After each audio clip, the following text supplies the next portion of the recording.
नमस्कार, शीतल की कहानियाँ चैनल पर आप सबका स्वागत है।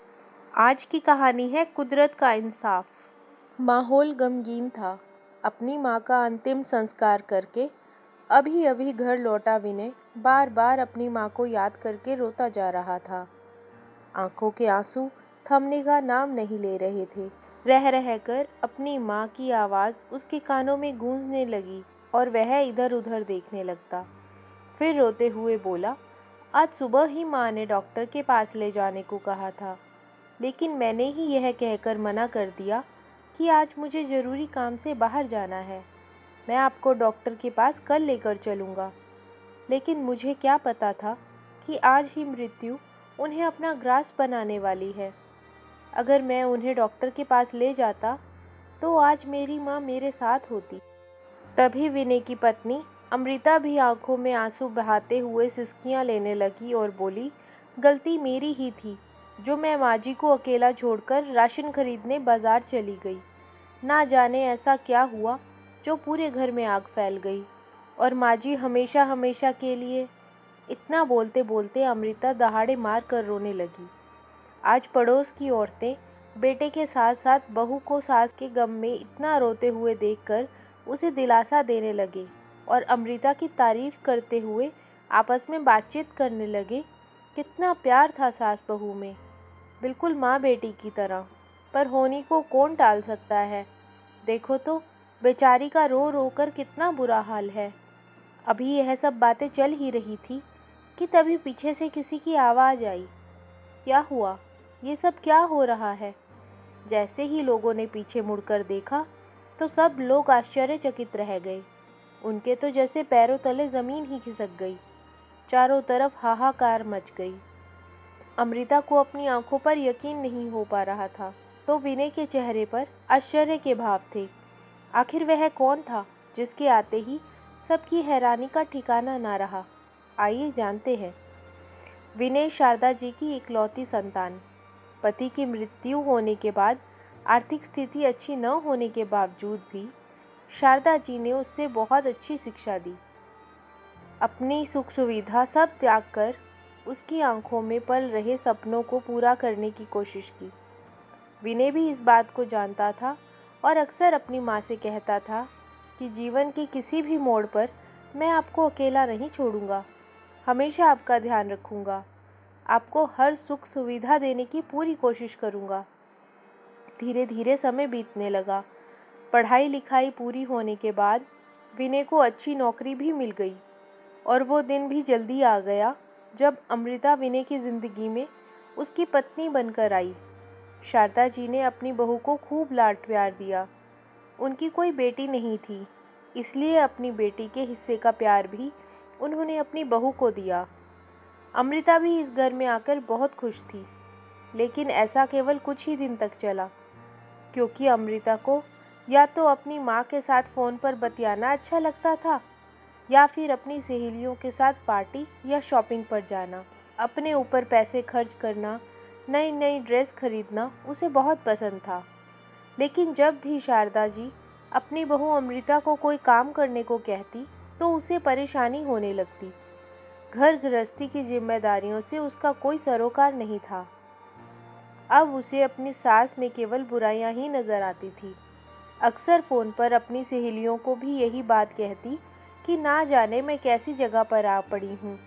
यहाँ तो हर किसी को बस अपने से मतलब है। मैं तो बस पूरा दिन काम करती रहूँ, यह लोग तो यही चाहते हैं।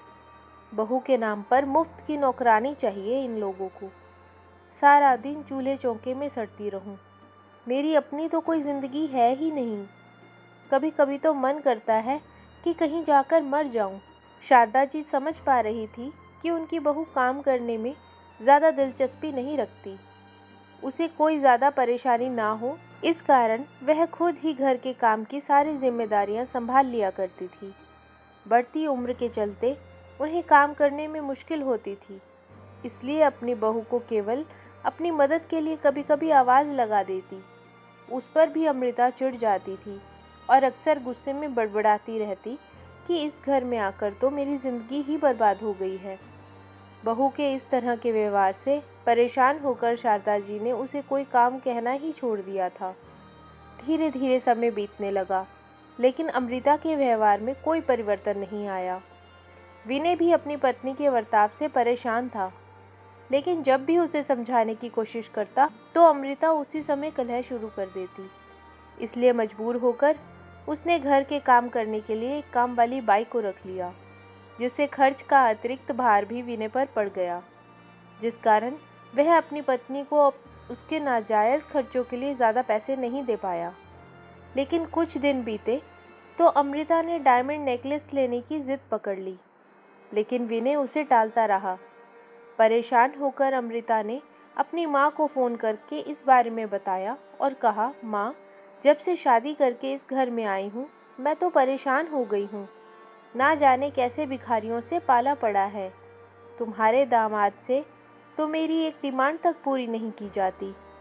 अब मुझसे रोज़ रोज़ इस तरह मन मार कर नहीं जिया जाता। अपनी बेटी को इस तरह परेशान देखकर अमृता की माँ बोली, बेटी, कोई ज़रूरत नहीं इस तरह मन मार कर जीने की। जब तक वो तुम्हारी बात ना माने तब तक अपनी ज़िद पर अड़ी रहना। अपनी माँ की बात अमृता के दिमाग में पूरी तरह से बैठ गई।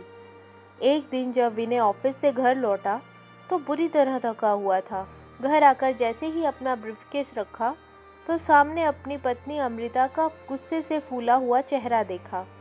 विनय शायद अपनी पत्नी के गुस्से का कारण जानता था, इसलिए अमृता को पानी लाने के लिए भी नहीं कहा और चुपचाप खुद ही जाकर रसोई घर में से पानी का गिलास भरकर ले आया। लेकिन अमृता कहाँ चुप रहने वाली थी।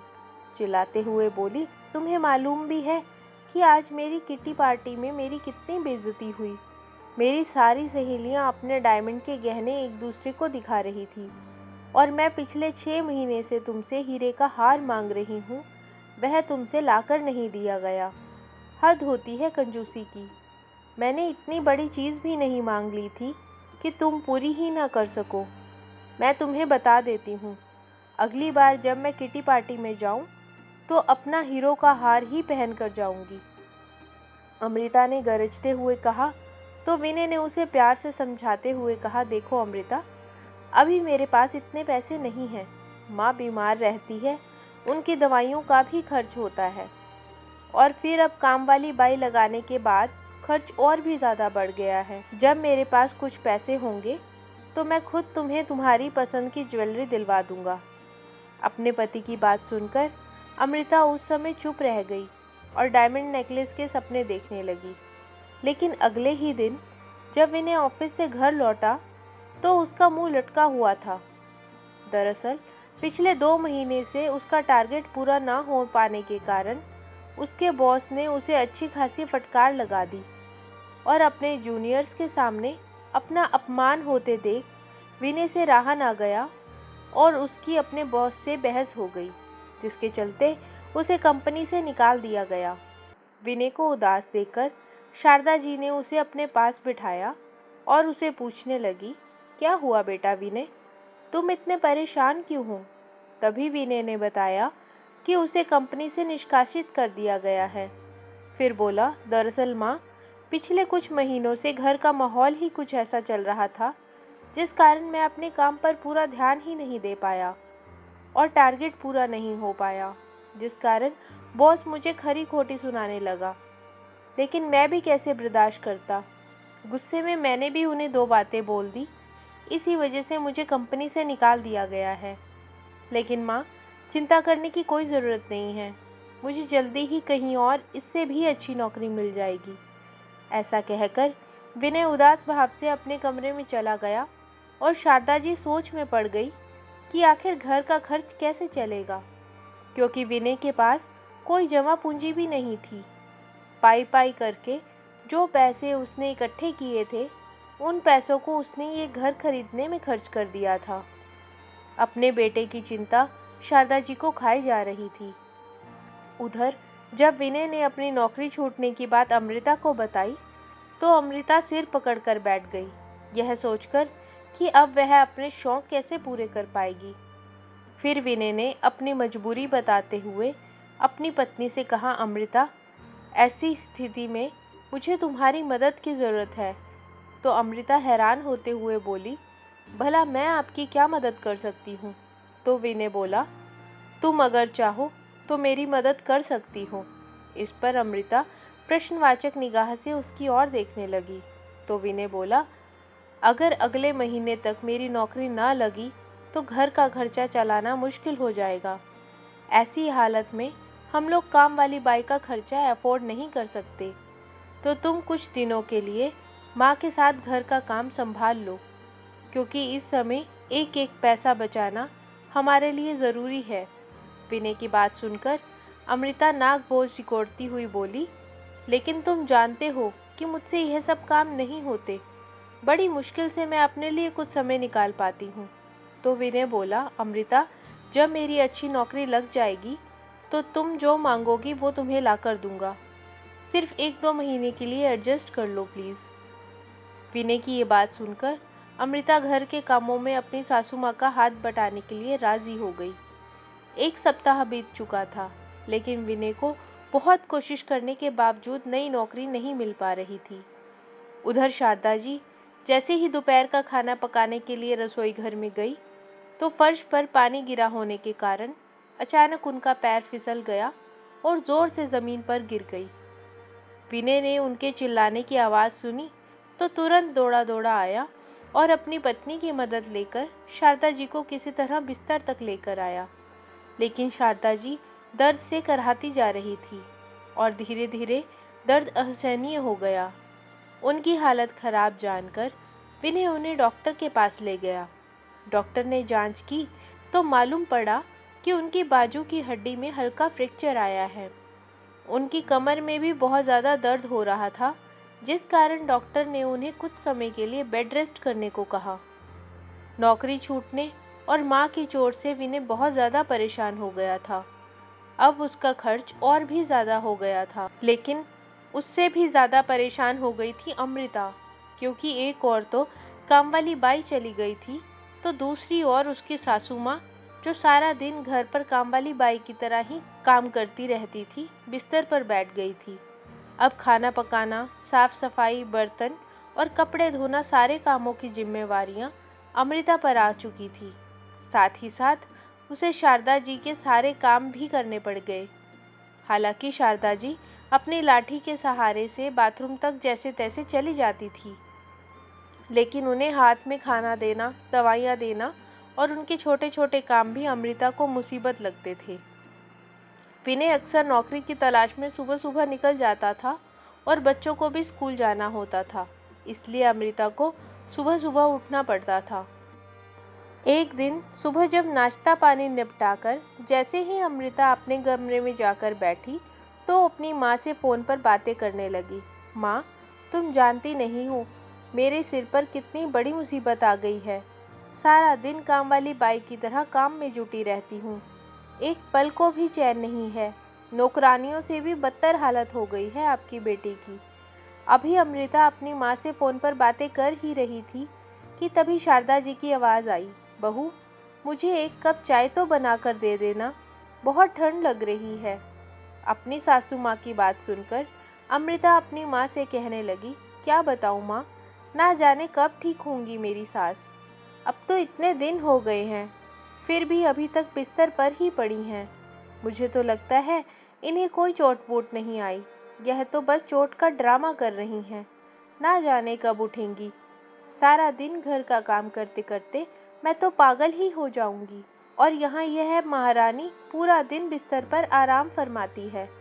माँ बेटी में यह बातें हो ही रही थी कि फिर से शारदा जी की आवाज़ आई, अमृता बहू, बाकी का काम हो गया हो तो मुझे भी चाय नाश्ता दे दो, बहुत भूख लगी है।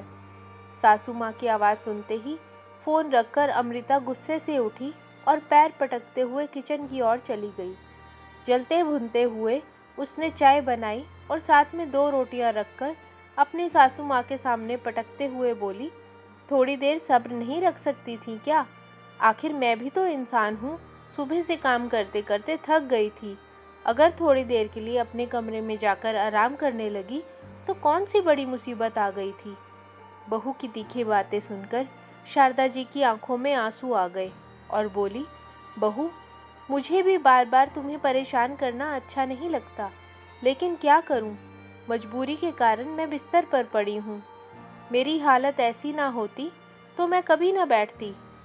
और फिर सुख दुख में और परेशानी में परिवार के सदस्य ही तो एक दूसरे के काम आते हैं ना। तभी अमृता बोली, जब बैठे बैठे सब कुछ मिल रहा है तो फिर यह फालतू का भाषण देने की क्या ज़रूरत है। थोड़ी ही देर में अमृता के फ़ोन की घंटी फिर से बज उठी। फिर से उसकी माँ का फ़ोन आया था। बेटी अमृता, तेरी हालत देख देख कर तो मुझे तेरी चिंता खाई जा रही है। कितनी परेशानी झेलनी पड़ रही है मेरी बच्ची को। तभी अमृता बोली, क्या करूँ माँ, एक तरफ तो पैसे की तंगी और दूसरी तरफ दिन भर मैं इस महारानी के नखरे झेलती रहूँ। समझ नहीं आता किस तरह अपनी सास से छुटकारा पाऊँ। अगर मैं इन्हें वृद्धाश्रम भेजने की बात कहूँगी तो तुम्हारे दामाद इस बात को भी कभी मंजूर नहीं करेंगे। तुम ही बताओ, इस समस्या का क्या समाधान है? निराशा भरे स्वर में अमृता ने कहा। तो उसकी माँ बोली, बेटी चिंता मत करो, मेरे पास इस समस्या का हल है। माँ की बात सुनते ही अमृता चहक उठी और बड़ी खुशी से पूछने लगी, ऐसा कौन सा हल है माँ, मुझे भी बताओ। तो उसकी माँ बोली, मेरे पास एक समाधान है जिससे तुम्हारी सारी मुश्किल हल हो जाएगी, जिससे एक ही तीर से दो निशाने लग जाएंगे। क्या मतलब माँ, मैं समझी नहीं, अमृता बोली। तो उसकी माँ ने कहा, अरे बेटा, अगर तुम अपनी सास से छुटकारा पाना चाहती हो तो उसे अपने रास्ते से हटा क्यों नहीं देती? तुम्हारी सारी मुश्किलें आसान हो जाएंगी। ना तो तुम्हें रोज रोज की यह परेशानी झेलनी पड़ेगी और ना ही उनकी दवाइयों का खर्च उठाना पड़ेगा।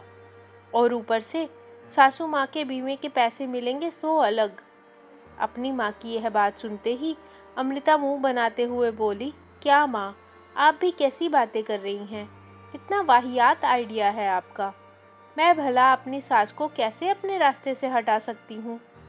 इससे पहले कि उसकी माँ कुछ बोलती, इतने में दरवाजे पर कुरियर वाले ने घंटी बजाई तो अमृता ने फ़ोन रख दिया। कुरियर लेके फिर से अपने काम में व्यस्त हो गई। लेकिन काम करते करते उसे बार बार अपनी माँ की कही बातें याद आ रही थी।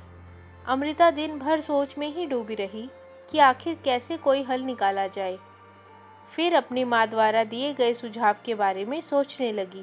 पहले अपनी माँ की जो बात उसे बेहुदा लग रही थी, अब वह उसी दिशा में अपने कदम बढ़ाने की सोच रही थी। उसे ऐसा लग रहा था कि ऐसा कोई कदम उठाकर वह अपनी सारी परेशानियों से आज़ाद हो जाएगी। बहुत सोचने के बाद उसे एक आइडिया आया। अगले दिन सुबह हुई तो शारदा जी ने अपने बेटे विनय को कहा, बेटा आज डॉक्टर को दिखाने जाना है। तो विनय बोला, माँ आज तो मैं नहीं जा सकता, आज मेरा इंटरव्यू है और मुझे लगता है कि आज बात बन ही जाएगी। मैं आपको कल डॉक्टर को दिखाने ले चलूँगा। ऐसा कहकर विनय अपनी माँ का आशीर्वाद लेकर इंटरव्यू देने चला गया। सब लोगों के चले जाने के बाद अमृता अपने नापाक इरादों को अंजाम देने में जुट गई। रसोई में जाकर गैस का रेगुलेटर खुला छोड़ दिया और जल्दी से पैसे और थैला उठाकर सब्जियां लेने के लिए मार्केट चली गई। जाते समय उसने घर की बत्ती भी बंद कर दी। अब शारदा जी घर पर बिल्कुल अकेली थी, लेकिन वो काफ़ी समय से गहरी नींद में सोई थी, इसलिए अमृता के जाने के कुछ समय बाद ही नींद से जाग गई। शारदा जी अपनी बहू अमृता को पानी देने के लिए आवाज़ लगाती रही, लेकिन ना तो अमृता का जवाब आया और ना ही वह स्वयं आई। करीब 1 घंटा बीत जाने के बाद रसोई घर में आग लग गई और पूरा घर धुएं से भर गया। जब अमृता बाजार से लौटी तो दूर से ही उसे अपने घर में से धुआं निकलता नजर आया। धुएं को देखते ही सोचने लगी, आज तो किस्मत मुझ पर मेहरबान हो गई है। अब मेरी सारी मुसीबतें अपने आप ख़त्म हो जाएंगी। ना तो सासू माँ की रोज़ की किटकिट सुनाई पड़ेगी और ना ही दिन भर काम करना पड़ेगा। बीमा के 10 लाख रुपए आएंगे 100 अलग। लेकिन उसने अपनी खुशी चेहरे पर नहीं आने दी। अपने घर की ओर दौड़ते हुए उसने ज़ोर ज़ोर से चिल्लाना शुरू कर दिया। थोड़ी ही देर में आसपास के लोग इकट्ठा हो गए और अमृता फूट फूट कर रोने लगी। ऐसा ढोंग करने लगी जैसे उसे अपनी सास की कितनी परवाह है, और सासू माँ की फिक्र का नाटक करते हुए घर की ओर दौड़ने लगी तो लोगों ने उसे अंदर जाने से रोक लिया। उसी समय विनय भी घर वापस लौट आया। उसे नौकरी मिल गई थी, जिस कारण वह बहुत खुश था। लेकिन जैसे ही वह घर लौटा तो देखा फायर ब्रिगेड वाले उसके घर में लगी आग बुझा रहे थे। घर के बाहर भीड़ ही भीड़ लगी हुई थी। अमृता जोर जोर से रो रही थी, चिल्ला रही थी और बार बार चिल्लाते हुए बोल रही थी, कोई मेरी सासू माँ को बचा लो। उसकी यह बात सुनते ही विनय के हाथ से मिठाई का डब्बा छूट गया और वह कांपते स्वर में बोला, अमृता आखिर हुआ क्या है और माँ कहाँ है? तो अमृता ने रोते हुए घर की ओर इशारा करते हुए कहा कि माँ घर में है। इतना सुनते ही माँ पुकारते हुए विनय घर की ओर दौड़ा, लेकिन तब तक बहुत देर हो चुकी थी। घर में लगी आग को तो बुझाया जा चुका था, लेकिन जैसे ही सब लोग अंदर गए तो देखा कि अंदर एक वृद्ध महिला की लाश पड़ी थी, जो बुरी तरह से आग में झुलस चुकी थी। यह सब देखते ही विनय के दुख का ठिकाना ही न रहा। माँ चिल्लाते हुए विनय जोर जोर से रोने लगा, तो दूसरी ओर अमृता भी ऐसे चिल्लाती जा रही थी जैसे कि उसकी दुनिया ही लुट गई हो। सभी रिश्तेदारों को सूचित कर दिया गया और 2 घंटे बाद शारदा जी का अंतिम संस्कार भी हो गया। अंतिम संस्कार करने के बाद सब लोग घर पहुंच चुके थे।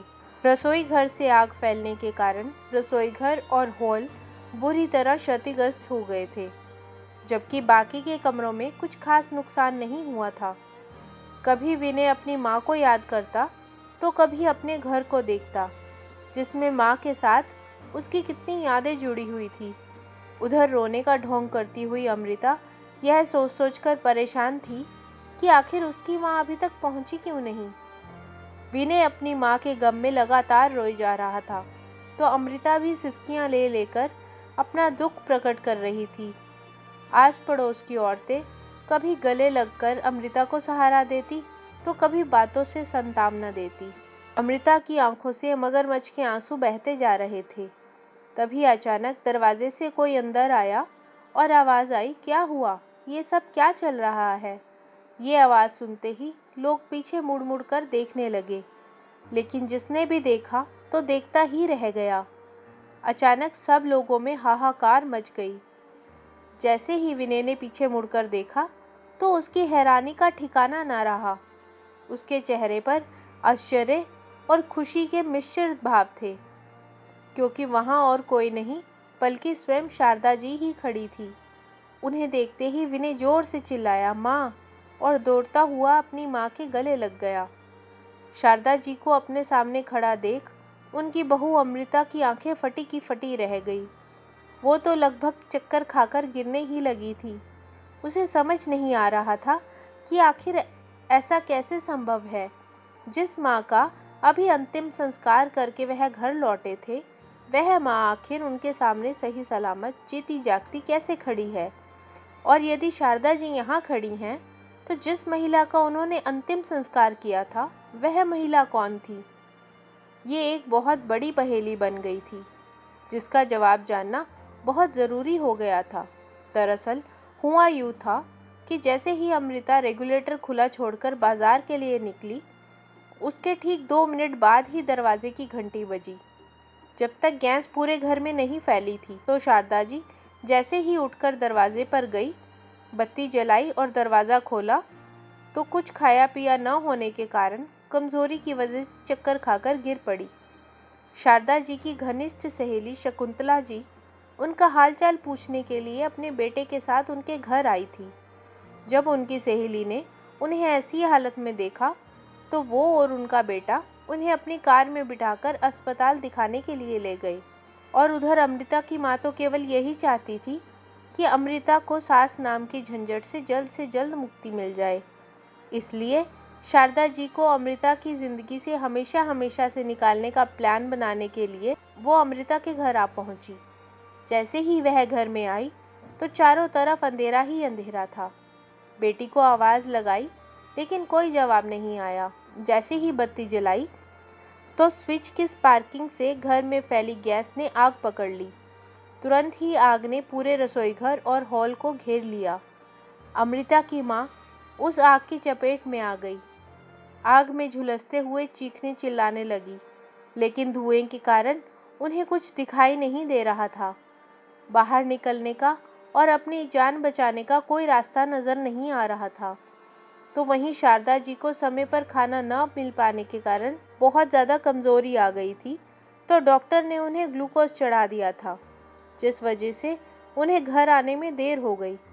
बाजार से लौटी अमृता ने जब घर से धुआं उठता देखा तो वह तो यही सोच सोच के खुश हो रही थी कि आखिर उसने अपने रास्ते के रोड़े को हटा ही दिया। लेकिन उसे यह मालूम नहीं था कि उस घर में उसकी सास नहीं बल्कि उसकी माँ ही जिंदा जल रही थी। वो अंदर ही अंदर खुश थी कि उसके रचे चक्रव्यूह से आज उसे अपनी सास से हमेशा के लिए छुट्टी मिल जाएगी। परंतु आज जब उसने अंतिम संस्कार के बाद अपनी सास को अपने सामने खड़े देखा तो उसकी आंखें फटी की फटी रह गई। इधर शारदा जी भी यह समझने में असमर्थ थी कि आखिर उनके घर में यह सब हो क्या रहा था। जब उन्होंने बताया कि वह कमजोरी के कारण चक्कर खाकर गिर पड़ी थी और अपनी सहेली के साथ डॉक्टर को दिखाने गई थी, तब जाकर सारा मामला स्पष्ट हुआ। लेकिन यह बात सबके सामने अब तक स्पष्ट नहीं हो पाई कि आखिर मृत्यु किसकी हुई थी। पुलिस को बुलवाया गया, आस पड़ोस के सारे सीसीटीवी कैमरा की जांच करवाई गई। तब जाकर कहीं पता चला कि शारदा जी के घर से निकलने के 1 घंटे बाद अमृता की मां उस घर में आई थी और जिस वृद्ध महिला की मृत्यु हुई थी वह कोई और नहीं बल्कि अमृता की मां थी। यह बात सुनते ही अमृता का दिल दहल गया। उसकी तो ऐसी हालत हो गई जैसे काटो तो खून नहीं। अक्सर बड़े बुजुर्ग से सुनते आए हैं कि जो दूसरों के लिए खड्डा खोदते हैं वे खुद ही उस खड्डे में गिरता है। आज ये बात साबित भी हो चुकी थी। उसे यकीन नहीं हो पा रहा था कि जो जाल वो और उसकी माँ शारदा जी के लिए बिछाने जा रही थी, उस जाल में तो दरअसल उसकी माँ ही फंस चुकी थी और आग में बुरी तरह झुलसकर मर चुकी थी। अपने ही हाथों उसने अपनी माँ की जिंदगी खत्म कर दी थी। कुदरत का इंसाफ हो चुका था। आज की कहानी आपको अच्छी लगी हो तो कमेंट बॉक्स में ज़रूर बताइएगा। वीडियो को लाइक, शेयर और चैनल को सब्सक्राइब करना मत भूलिएगा। धन्यवाद।